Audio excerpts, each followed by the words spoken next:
اعوذ باللہ من الشیطان الرجیم بسم اللہ الرحمن الرحیم اللہم صلی علی سیدنا محمد وعلی آلہ وصحبہ افضل صلواتک وعدد معلوماتک وبارک وسلم. بسم اللہ الرحمن الرحیم. یسألونک یا محمد صلی اللہ علیہ وسلم ماذا ينفقون. ان آیتوں کا ترجمہ ہم نے پڑھا تھا. آگے فرمایا جا رہا ہے کتبہ فرض علیکم القتال للکفار وهو کرہ لکم وعسى ان تکرہوا شیئا وهو خیر لکم وعسى ان تحبوا شیئا وهو شر لکم واللہ یعلم وانتم لا تعلمون. پچھلی آیتوں میں ہم نے پڑھا تھا کہ اپنا مال کن لوگوں پر خرچ کریں، کہاں خرچ کریں، اس پر جو ہے ہم نے گفتگو سماعت کر لی تھی. اب آگے جو آیت کریمہ ہیں اس میں اللہ تبارک و تعالیٰ کا ارشاد مبارک ہو رہا ہے کتبہ فرض علیکم القتال وهو کرہ لکم، کہ تمہارے لیے تم پر فرض کیا گیا للقتال علیکم القتال، تم پر فرض کیا گیا جہاد، کفار سے لڑائی کرنا تم پر فرض کیا گیا. وهو کرہ لکم، اور وہ تمہارے لیے ناپسندیدہ ہے، یعنی تم اس کو ناپسند کرتے ہو. وعسى ان تکرہوا شیئا وهو خیر لکم وعسى ان تحبوا شیئا وهو شر لکم. قریب ہے یہ کہ جس چیز کو تم ناپسند کرتے ہو وہ اسی ہی میں تمہارے لیے خیر ہے. جس چیز کو تم ناپسند کرتے ہو، پسند نہیں کرتے، اس میں اللہ جانتا ہے کہ اس میں تمہارے لیے خیر ہے. وعسى ان تحبوا شیئا وهو شر لکم، اور قریب یہ کہ جس چیز کو تم پسند کرتے ہو تمہارے لیے اس میں شر ہے. اب اس آیت پاک کا خلاصہ بیان کرتے ہوئے فرمایا جا رہا ہے کہ اللہ تبارک و تعالیٰ نے جہاد تم پر فرض کیا، اور ان میں سے ایک طبقہ، ایک گروہ ایسا بھی ہے جو اس کو پسند نہیں کرتا. سارے صحابہ پسند نہیں کرتے ایسا نہیں ہے، ان میں سے ایک گروہ ایسا بھی تھا جو اس چیز کو پسند نہیں کرتا تھا. کیوں؟ کیونکہ جہاد میں مشقت ہوتی ہے، مشقت کی غرض سے جو ہے اس کو پسند نہیں کرتے تھے. جہاد کیا ہے؟ امام اصفہانی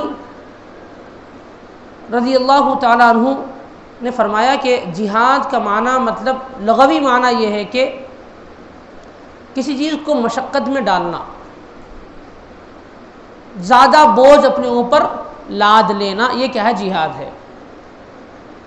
اور جہاد کی تعریف و توصیف میں یہ بھی کیا گیا کہ جہاد کا مطلب یہ کہ ظالم قوتیں جب حملہ آور ہو جائیں، جب سامنے والا حملہ آور ہو تو پوری قوت کے ساتھ ان کا مقابلہ کرنا، یہ جہاد ہے. یہ بھی ایک جہاد کا معنی ہے. امام راغب اصفہانی نے اس کو بیان فرمایا ہے کہ ایک تو جہاد کا لغوی معنی کیا ہے؟ مشقت میں ڈالنا، ایکسٹرا چیز اپنے اوپر ڈال لینا.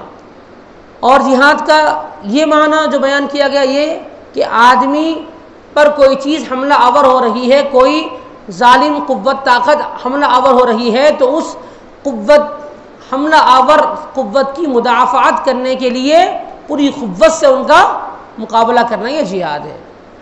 اور جہاد اصطلاحی میں اللہ کی راہ میں ان کفار سے مقابلہ کرنا جو کفار مسلمان اور دین کو مٹانے کے لیے کوشش کر رہے ہیں، ان کی اپنی سازشیں ہیں، ان سازشوں کو ختم کرنا، یہ جہاد ہے.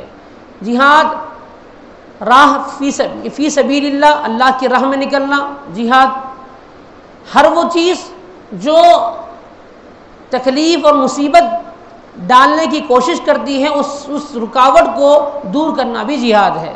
چاہے وہ قلم کے ذریعے سے ہو، چاہے تلوار کے ذریعے سے ہو، چاہے زبان کے ذریعے سے ہو. ہر وہ ظلم کو اپنے ہاتھ سے روکنا یہ بھی جہاد، زبان سے روکنا جہاد، تلوار سے روکنا جہاد، یہ ساری چیزیں جہاد ہیں. یہ کسی چیز پر جد و جہد کرنا، کسی چیز پر کوشش کر اس ظلم کو ختم کرنا یہ جہاد ہے. اور عام طور پر جہاد فی سبیل اللہ کا مطلب یہ ہے اللہ کی راہ میں جو اللہ تبارک و تعالی اللہ کے حبیب صلی اللہ علیہ وسلم نے جب بھی حکم فرمایا اللہ کی راہ میں نکل جانا، یہ جہاد ہے اور یہ افضل ترین جہاد ہے۔ پیارے نبی صلی اللہ علیہ وسلم سے پوچھا گیا افضل مومن کون ہے یا رسول اللہ؟ تو نبی رحمت صلی اللہ علیہ وسلم فرمائے وہ مومن جب اس کو اللہ کی راہ میں جہاد فی سبیل اللہ کے لیے بلایا جائے اور وہ کمر بستہ ہو کر آ جائے، وہ سب سے بہترین مومن ہے۔ پیارے نبی صلی اللہ علیہ وسلم کا یہ ارشاد مبارک ہے۔ نبی رحمت صلی اللہ علیہ وسلم سے حضرت عبداللہ بن مسعود رضی اللہ تعالیٰ عنہ نے سوال فرمایا یا رسول اللہ صلی اللہ علیہ وسلم سب سے بہترین عمل کون سا ہے؟ وہاں افضل مومن کون تھا، یہاں سب سے بہترین عمل کون سا ہے؟ صحیح بخاری کی روایت ہے، حضرت سیدنا عبداللہ بن مسعود رضی اللہ تعالیٰ عنہ مروی ہیں، راوی ہیں، فرماتے ہیں کہ میں نے نبی رحمت صلی اللہ علیہ وسلم سے دریافت فرمایا کہ یا رسول اللہ سب سے اچھا عمل کون سا ہے؟ تو حضور پاک صلی اللہ علیہ وسلم نے ارشاد فرمایا اپنی نماز کو اپنے وقت پر ادا کرنا یہ سب سے اچھا عمل ہے۔ نبی رحمت صلی اللہ علیہ وسلم کا فرمان عالی شان ہے کہ اپنی نماز کو وقت پر ادا کرنا سب سے بہترین عمل، سب سے زیادہ محبوب عمل اللہ کے پاس کیا ہے؟ وقت پر نماز ادا کرے۔ پھر پوچھا گیا رسول اللہ اس کے بعد کون سا ہے؟ اس کے بعد کون سا ایسا عمل جو اللہ کی بارگاہ میں سب سے زیادہ قابل قبول ہوگا، مقبول ہوگا؟ تو پیارے نبی صلی اللہ علیہ وسلم نے فرمایا والدین کی خدمت کرنا سب سے زیادہ محبوب عمل ہے اللہ کے نزدیک۔ نماز کو اپنے وقت پر ادا کرنا، والدین کی خدمت کرنا۔ پھر نبی رحمت صلی اللہ علیہ وسلم کی بارگاہ میں سیدنا عبداللہ بن مسعود رضی اللہ عنہ نے سوال کیا رسول اللہ اس سے کے بعد کون سا عمل ہے؟ تو آقا کریم صلی اللہ علیہ وسلم نے فرمایا جہاد فی سبیل اللہ، اللہ کی راہ میں جہاد کے لیے نکلنا یہ سب سے افضل عمل ہے۔ تو تین اعمال جو محبوب ترین عمل ہے اس کے بارے میں بیان کیا گیا کہ نماز کو اپنے وقت پر ادا کیا کرو، والدین کی خدمت کیا کرو، اس کے بعد فرمایا گیا کہ جہاد کے لیے جب بھی حکم آئے، جب ظالم طاقتیں ظلم اور بربریت مسلمانوں پر کرنے لگے اس وقت جب حکم آ جائے اس وقت جو ہے کمر بستہ ہو کر تیار ہو جائیں اور جہاد فی سبیل اللہ کے لیے نکل جائیں، یہ جو ہے افضل عمل ہے۔ حاضرین محترم یہ ہے جہاد۔ جہاد کا معنی مفہوم سمجھ لیجئے، لوگ جہاد کے معنی مفہوم کو غلط سمجھتے ہیں۔ آج کل جو ہے ایکس مسلم کے نام پر جو لوگ سوشل میڈیا پر بیٹھ کر ڈیبیٹ کر رہے ہیں ان کو دین سے وہ کوئی واقفیت نہیں، کوئی حقیقت سے وہ آگاہ نہیں ہے کہ ہمارے اپنے بزرگوں نے جس کا معنی مطلب کیا رکھا۔ دیکھیے دنیا میں سارے مذاہب میں یہ موجود ہے کہ جب مقابلہ کرنے کے لیے کوئی آیا تو اس کا جواب دینا چاہیے۔ ایسا نہیں ہے، اسلام نے کسی کو اس چیز پر نہیں آمادہ نہیں کیا کہ ہم جائے گھروں میں کسی کو مار دیں۔ اسلام کے یہ کوئی تعلیم ہے نہ تربیت ہے، اسلام کا کوئی قانون ہے کہ ہم گھروں میں رہنے والوں کو ماریں۔ پیارے نبی صلی اللہ علیہ وسلم نے جب صحابہ کرام کو حکم فرمایا کہ جہاد کے لیے جائیں تو سب کو یہی حکم دیا گیا کہ عورتوں بچوں کو اپنی تلوار سے محفوظ رکھو، یعنی تمہاری تلوار عورتوں پر نہ اٹھے، بچوں پر نہ اٹھے اور ان لوگوں پر نہ اٹھے جو تم سے مقابلے کے لیے نہیں آئے ہیں۔ یہ اسلام کا پیغام ہے۔ تاریخ کی اوراق اٹھا کر دیکھ لیجئے، اسلام کی کوئی ایسی جنگ نہیں، کوئی سرایہ ایسا نہیں، کوئی ایسا غزوہ نہیں ہے جس میں صحابہ کرام نے ایسے شخص کو پر تلوار اٹھائی ہو جو اپنے گھر میں رہا ہو، جو مقابلے کے لیے نہیں آیا تھا۔ مقابلے کے لیے جو لوگ آئے تھے سامنے ان کا جواب دینا یہ اسلامی شعار بھی ہے، انسانیت کا بھی شعار ہے۔ ہر مذہب میں اس کی آزادی ہے کہ ڈیفنس کا سب کو اپنا حق ہے، ہر آدمی اپنے ڈیفنس کا حق رکھ سکتا ہے۔ یہ قانون دنیا کا بھی ہے اور مذاہب کا بھی ہے۔ یہاں جہاد کے لفظ پر مسلمانوں کو بدنام کرنا، اس طرح کی باتیں کرنا یہ کم علمی کم عقلی کی علامت ہے۔ نافہم ناسمجھ لوگ جو ہے اس طرح کی باتیں کرتے ہیں، ورنہ قرآن پاک میں واضح انداز میں اس کی باتیں موجود ہیں۔ آگے فرمایا جا رہا ہے کہ جس چیز کو تم ناپسند کرتے ہو وہ تمہارے لیے بہتر ہوتا ہے، اسی میں تمہارے لیے بھلائی ہے۔ کیا بھلائی ہے کیا بہتری ہے، اور جس چیز کی طرف تم جس چیز کو پسند کرتے ہو اس میں تمہارے لیے شر ہوتا ہے۔ تو یہاں بیان کیا جا رہا ہے کیا لمیل النفس الی الشہوات والموجبۃ لہلاکہا، یعنی نفس کیا کرتا ہے، نفس خواہشات کی طرف مائل ہونے کی وجہ سے، نفس کیا ہوتا ہے، خواہشات کی طرف مائل ہوتا ہے، نفس کے خواہشات کی طرف مائل ہونے کی وجہ سے اس پر ہلاکت واجب ہو جاتی ہے۔ یعنی انسان اگر نفس کی باتوں پر عمل کرے گا، نفس کی خواہشات پر عمل کرے گا تو اس پر ہلاکت ضرور آئے گی، وہ ہلاکت کا موجب بن جائے گا۔ اور اسی طرح وَنَفَرِهَا عَنِ التَّكْلِيفَاتِ الْمُوجِبَةِ لِسَعَادَتِهَا، اور اگر انسان نفس کی بات کو نہ مانے، خواہشات کو نہ مانے، سعادت مندی کی طرف جائیں تو مصیبت اور تکالیف کی وجہ سے اس پر سعادت مندی واجب ہو جاتی ہے، موجب سعادت ہو جاتا ہے اگر ان تکلیفوں کو برداشت کر لے۔ اللہ کی راہ میں جو نکلنا ہے، اور وہ جو راہ میں نکلنا ہے اس کا فائدہ کیا ہوگا، جب آدمی جہاد فی سبیل اللہ اور اللہ کے دین کی خدمت کی راہ میں نکل جائے، جب تکالیف کو برداشت کرے گا تو کیا ہوگا، اس کو کامیابی ملے گی، مال غنیمت ملے گا، شہادت فی سبیل اللہ ہوگی، اللہ کی راہ میں شہید ہونے کا جو مقام و مرتبہ اور اجر ان کو حاصل ہوگا، اور آخرت میں ان کے لیے بلندیاں درجات ہوں گے۔ اگر کسی نے اللہ کی فرمان برداری کو چھوڑ دیا اور جہاد سے منہ موڑ لیا تو ان کے لیے نقصان کیا ہے، ان کے لیے نقصان یہ ہوگا کہ ذلت ان کے ساتھ آئے گی، وہ ذلیل رہیں گے اور تنگستی ان کے پاس آئے گی، حرمان الاجر اور اجر و ثواب سے وہ دور ہو جائیں گے، محروم ہو جائیں گے، یہ نقصان ہے۔ اللہ فرمائے واللہ یعلم وانتم لا تعلمون، اور اللہ تبارک و تعالی جانتا ہے جو تمہارے لیے خیر ہے، تمہارے لیے بہتر ہے، اور تم نہیں جانتے۔ اللہ وہ جانتا ہے جو تم نہیں جانتے، اللہ وہ جانتا ہے تمہارے لیے بہتر کیا ہے، تمہارے لیے بہتر کیا نہیں ہے، شر و خیر اللہ جانتا ہے، تم نہیں جانتے۔ اس آیت کریمہ کو اگر ہم اپنی زندگی میں اس آیت کریمہ کے مطابق اپنی زندگی کو ہم ڈھال لیں تو پھر ہمیں زندگی ہماری بہت آسان ہو جائے گی۔ دیکھیے یہ اس میں بہت آسان کانسیپٹ ہے۔ دیکھیے اللہ تبارک و تعالیٰ بندے سے کبھی بندے کے معاملے میں اللہ تبارک و تعالیٰ ہمیشہ خیر ہی چاہتا ہے، شر اللہ تعالیٰ بندے سے شر نہیں چاہتا۔ اللہ تبارک و تعالیٰ یہ فرماتا ہے کہ جس کو تم چاہتے ہو، مثال کے طور پر ہم دنیا میں دیکھ رہے ہیں کہ دنیا کے لوگ مال و دولت، حب دنیا میں اپنی زندگی کو لگائے ہوئے ہیں، اس کو ہم محبوب سمجھتے ہیں، دنیا کی خواہشات میں رہنا، اچھے اچھے مکانات بنانا، ہم زندگی کو اللہ اس کے رسول سے دور کر کے اپنی زندگی کو گزارنا ہم کیا سمجھتے ہیں، اس زندگی کو سب سے اچھی زندگی سمجھتے ہیں، اس کو محبوب سمجھتے ہیں، مگر حقیقت میں یہ محبوب زندگی نہیں ہے۔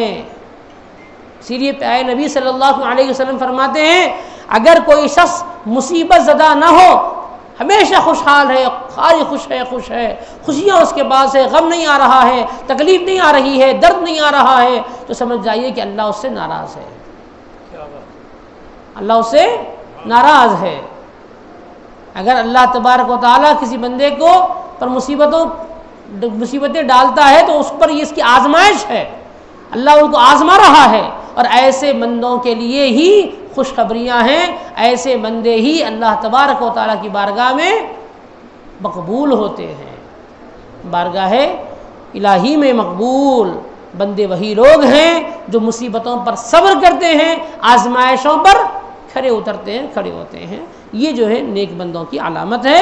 تو آگے فرمایا جا رہا ہے واللہ یعلم وانتم لا تعلمون، اور اللہ تبارک و تعالیٰ وہ جانتا ہے جو تم نہیں جانتے، فذلک فبادروا الی ما یأمرکم بہ، اسی لیے فرمایا جا رہا ہے کہ تم اللہ تعالیٰ کے حکم کی طرف چلتے رہو، جو اللہ کا حکم ہے، جو اللہ تعالیٰ کا حکم ہے اسی حکم پر تم بعمل رہو، عمل کرتے رہو۔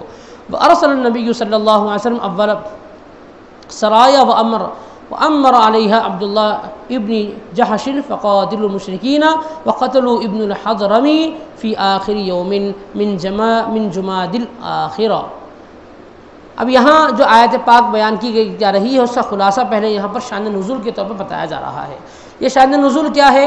حضرت عبداللہ بن جحش رضی اللہ تعالیٰ عنہ کے لشکر سرداری میں حضور پاک صلی اللہ علیہ وسلم نے ایک سریہ بھیجا۔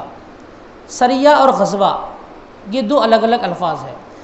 غزوہ اس جنگ کو کہتے ہیں جس جنگ میں نبی رحمت صلی اللہ علیہ وسلم کی آمد ہوئی، بذات خود سرکار جس جنگ میں شریک ہوئے اس کو کہتے ہیں غزوہ، اس کی جمع کیا ہے؟ غزوات۔ اور سریہ اس لشکر اسلام کو کہتے ہیں جس میں نبی پاک صلی اللہ علیہ وسلم حاضر نہیں ہوئے۔ سریہ سرایا، ٹھیک ہے، یہ دو معنی ہے۔ سریہ کہتے ہیں جس میں نبی پاک صلی اللہ علیہ وسلم حاضر نہیں ہوئے، اس جنگ کو سریہ کہتے ہیں۔ پھر حضرت ابو عبیدہ بن جراح رضی اللہ تعالیٰ عنہ کو سرکار نے سرداری عطا فرمائی تھی، انہی کی سپہ سالاری میں لشکر سرکار نے روانہ فرمایا تھا۔ جب حضرت ابو عبیدہ بن الجراح رضی اللہ عنہ جب تشریف لے جانے لگے تو سرکار کی جدائی کو برداشت نہیں کرے اور وہ رونے لگے۔ سرکار نے اس غم کو دیکھا تو آپ کو روک لیا اور آپ کے بدلے میں عبداللہ بن جحش رضی اللہ تعالیٰ عنہ کو سرداری اور سپہ سالاری عطا فرمائی۔ آپ کی سپہ سالاری میں یہ لشکر نکلا اور حضور نے ایک چٹھی ان کو عطا فرمائی تھی، یہ رکھ لو، اور یہ جو میرا پیغام ہے اس پیغام کو مقام نخلا کے پاس پہنچ کر اس کو کھولنا۔ اور حضور نے فرمایا کہ اس سے پہلے نہیں کھولنا، اب اس کو جب آپ کھولو گے، جب پڑھو گے میرا پیغام، اس کے بعد اگر کوئی تمہارے پیغام کو سننے کے بعد اگر وہ واپس جانا چاہیں تو ان کو تم نہیں روکنا اور اپنا کام کرنا، ٹھیک ہے۔ صحابہ کرام کا یہ لشکر نکلا اور یہ جو ہے اس مقام پر پہنچا جہاں حضور پاک صلی اللہ علیہ وسلم نے فرمایا تھا۔ چنانچہ آپ وہاں پہنچے اور وہاں پر آپ نے وہ خط کھولا تو دیکھا حضور کا پیغام تھا، سارا پیغام حضور کا سنایا، تو ان میں سے 2 لوگ ایسے تھے جو واپس لوٹ گئے، باقی یہ لشکر آگے بڑھ گیا اور انہوں نے کفار مکہ جو تھے، وہ مشرکین جو تھے، ان کے ساتھ جو ہے جہاد کیا اور ان کو قتل کیا۔ ان میں سے ایک شخص جو ہے ابن حضرمی تھا، اس کو جو ہے حضرت عبداللہ بن جحش رضی اللہ عنہ نے قتل کر دیا۔ جس کو جب قتل کیا، وہ جو دن تھا، وہ دن دراصل ان کی نظر میں، چونکہ صحابہ سفر میں تھے تو یہ سمجھ رہے تھے کہ جمادی الآخر کا دن تھا، آخری دن تھا، یعنی جمادی الثانی کی آخری تاریخ۔ جمادی الثانی کی آخری تاریخ کون سمجھے؟ یہ صحابی رسول سمجھے، عبداللہ بن جحش رضی اللہ تعالیٰ عنہ، اور انہوں نے ابن حضرمی کو قتل کر دیا۔ مگر چونکہ اس وقت 29 تاریخ تھی اور چاند نظر آ گیا تھا، ماہ رجب کا مہینہ شروع ہو گیا تھا، اور ماہ رجب یہ اشہر حرم میں سے ہیں، حرمت والے مہینوں میں سے ایک مہینہ ہے۔ جب یہ اطلاع کفار مکہ کو ملی تو کفار مکہ جو ہے بوم پٹارا کرنے لگے۔ انہوں نے یہ کہا کہ مسلمان جو ہے اشہر حرم میں، حرمت والے مہینوں میں بھی جنگ کر رہے ہیں، قتل و غارت گیری کر رہے ہیں، فلاں اس طرح جو ہے مسلمانوں پر لعن طعن کرنے لگے۔ تو اللہ تعالیٰ نے یہ آیت کریمہ نازل فرمائی، یسألونک عن الشہر الحرام قتال فیہ۔ اللہ تعالیٰ نے فرمایا کہ آپ سے سوال کریں گے، آپ سے پوچھیں گے اشہر حرم کے بارے میں، حرمت والے مہینوں کے بارے میں آپ سے سوال کریں گے۔ آپ فرمائیے قتال فی، یقیناً اس میں جہاد کرنا گناہ ہے۔ قل قتال فیہ کبیر، آپ سے جہاد کے بارے میں، حرمت والے مہینوں میں جہاد کے بارے میں سوال کریں گے تو آپ فرمائیے قل قتال فیہ کبیر، آپ فرما دیجئے کہ یقیناً اس میں جنگ کرنا گناہ کبیرہ ہے۔ اللہ نے یہ فرمایا، اس کا آگے فرمایا جا رہا ہے وَصَدٌّ عَن سَبِيلِ اللَّهِ وَكُفْرٌ بِهِ وَالْمَسْجِدِ الْحَرَامِ وَإِخْرَاجُ أَهْلِهِ مِنْهُ أَكْبَرُ عِندَ اللَّهِ، صرف اشہر حرم یعنی حرمت والے مہینوں میں ہی جہاد کرنا گناہ نہیں، گناہ تو ہے۔ دوسرا فرمایا وَصَدٌّ عَن سَبِيلِ اللَّهِ، اللہ کی راہ میں نکلے ہوئے لوگوں، وَصَدٌّ عَن سَبِيلِ اللَّهِ، اور دور ہو جانا، عن سبیل اللہ کی راہ سے، یعنی جہاد سے منہ موڑنا بھی کبیرہ گناہ ہے۔ وکفر، اور کفر کرنا بھی کبیرہ گناہ ہے۔ وصد عن سبیل اللہ، اللہ کی راہ سے لوگوں کو، اللہ کی راہ سے لوگوں کو روکنا بھی کیا ہے؟ اللہ کی راہ سے لوگوں کو روکنا بھی گناہ، اور یعنی اللہ کے دین سے لوگوں کو روکنا بھی گناہ، وکفر، اور کفر کرنا بھی گناہ، اور المسجد الحرام، اور مسجد حرام سے بھی لوگوں کو روکنا، یعنی مکہ مکرمہ کو آنے والوں کو آنے سے روکنا بھی گناہ. وَإِخْرَاجُ أَهْلِهِ مِنْهُ أَكْبَرُ عِنْدَ اللَّهِ، اور اہل مکہ جو مکہ میں رہنے والے تھے، شہر میں رہنے والے جو مکہ والے تھے، مکہ والوں کو ان کے گھروں سے نکالنا بھی گناہ، سب سے بڑا گناہ اللہ تعالیٰ کے نزدیک. والفتنۃ الشرک منکم اکبر من القتل، فرمایا فتنہ کیا ہے؟ قتل سے بھی بڑھ کر ہے، قتل سے بھی بڑھ کر بڑا گناہ فتنہ ہے. فتنہ جو فتنہ پروری جو ہوتی ہے، فتنہ انگیزی جو ہوتی ہے، فتنہ انگیزی فتنہ پروری یہ قتل سے بھی بڑا گناہ ہے. ولا یزالون یقاتلونکم حتی یردوکم عن دینکم ان استطاعوا، اللہ فرما رہا ہے کہ کفار کیسے لوگ ہیں، وہ تو مسلسل جو ہے آپ مومنوں کو قتل کرنا چاہتے ہیں، مومنوں سے جھگڑا کرتے ہیں. کفار تو چاہتے ہیں کہ وہ مسلسل مومنوں سے جھگڑا کریں، کافروں سے، کافروں کا مقصد یہی ہے کہ وہ مومنوں کو جو ہے قتل کریں، ان سے جہاد کریں، ان سے لڑیں. حتی یردوکم عن دینکم، یہاں تک کہ تم کو تمہارے دین سے پھیر دیں، اگر وہ طاقت پالے، اگر ان کے پاس طاقت آ جائے تو وہ تو چاہتے ہی ہے کہ تم سے مقابلہ کرے، تم سے لڑے اور تم کو تمہارے دین سے دور کر دے. آگے فرمایا جا رہا ہے وَمَن يَرْتَدِدْ مِنْكُمْ عَنْ دِينِهِ فَيَمُتْ وَهُوَ كَافِرٌ فَأُولَٰئِكَ حَبِطَتْ أَعْمَالُهُمْ. وَمَن يَرْتَدِدْ، اور جو تم میں سے اپنے دین سے منہ پھیر لے، تم میں سے جو اپنے دین سے مرتد ہو جائے، منہ پھیر لے، فَيَمُتْ، اور وہ کافر ہی مرے، اسلام سے مرتد ہو گیا اور وہ کافر ہی مرا، تو فیمت فاولئک حبطت اعمالهم فی الدنیا والآخرہ، بس یہی وہ لوگ ہیں جن کے اعمال اللہ تبارک و تعالی برباد اور غارت کر دیتا ہے، جن کے دنیا کے بھی اعمال اور آخرت کے بھی اعمال برباد کر دیے جاتے ہیں. اور وَأُولَٰئِکَ أَصْحَابُ النَّارِ هُمْ فِيهَا خَالِدُونَ، اور یہی لوگ ہمیشہ جہنم میں رہیں گے اور ان کا ٹھکانہ جہنم ہوگا اور اس میں وہ ہمیشہ رہیں گے.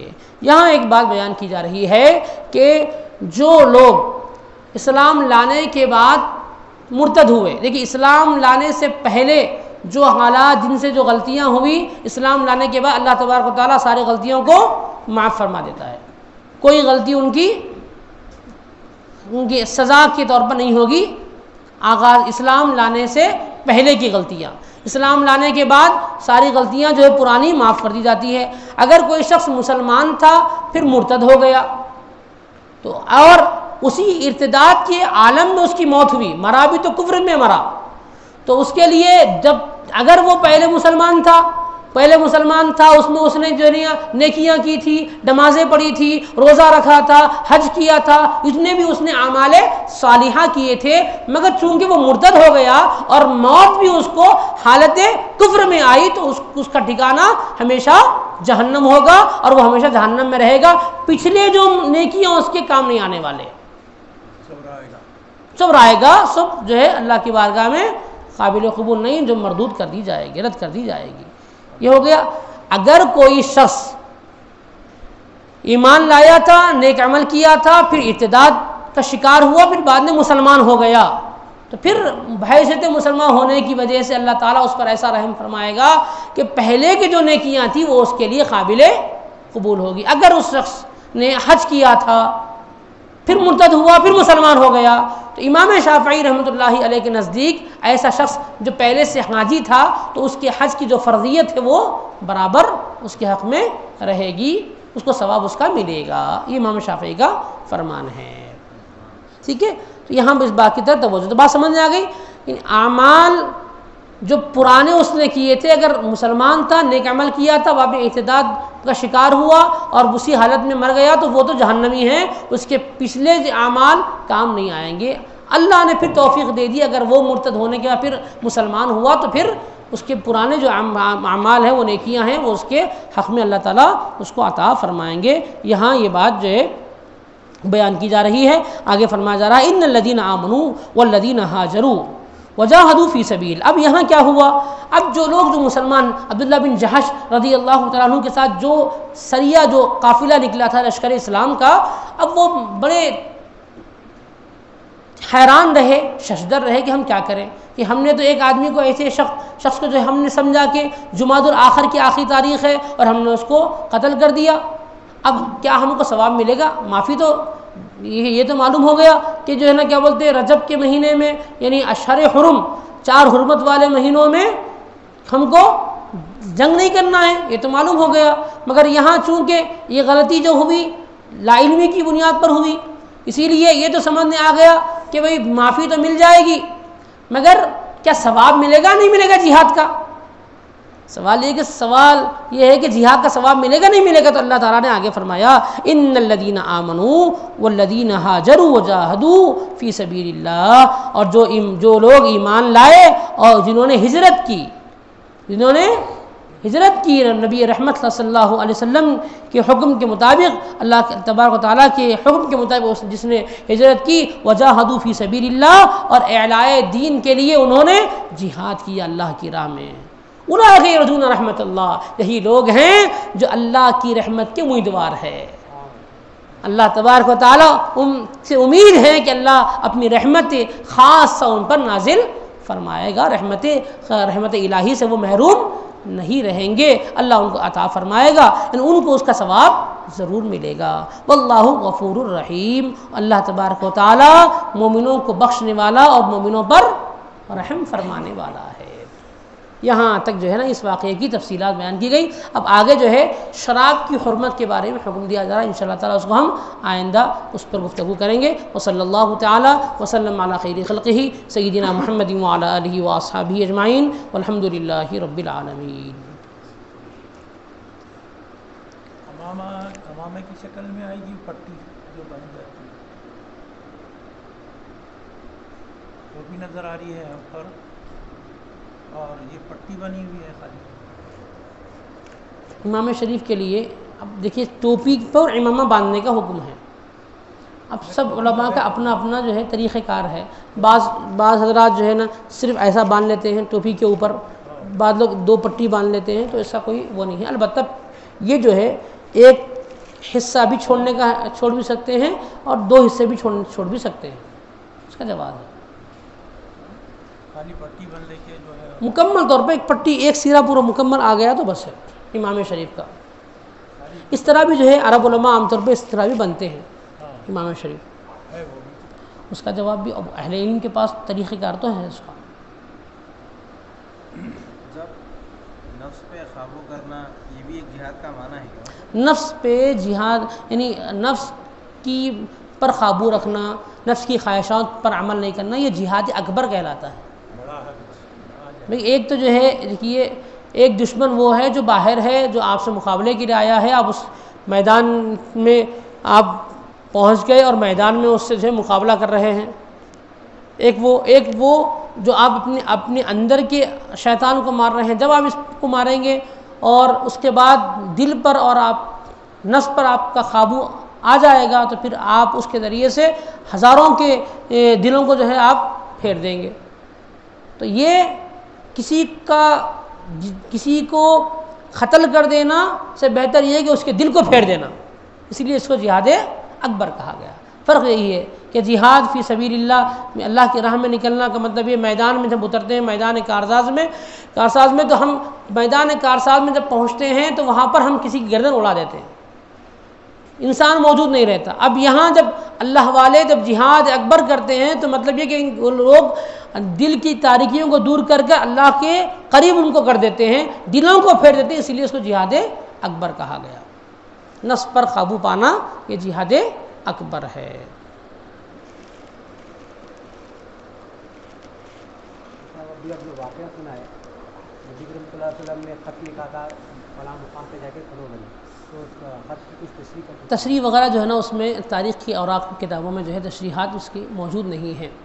اس میں یہ ہے کہ جو 2 بندے تھے جو واپس چلے گئے، جی جو صحابی رسول تھے اور کچھ وہ صحابہ میں سے وہ افراد موجود ہیں، ان کے نام نہیں، ایسا کچھ نہیں ہے. وہ خط کے بعد وہ لوگ جو پہنچے ان کے نام البتہ تاریخ میں مل جاتے ہیں. تو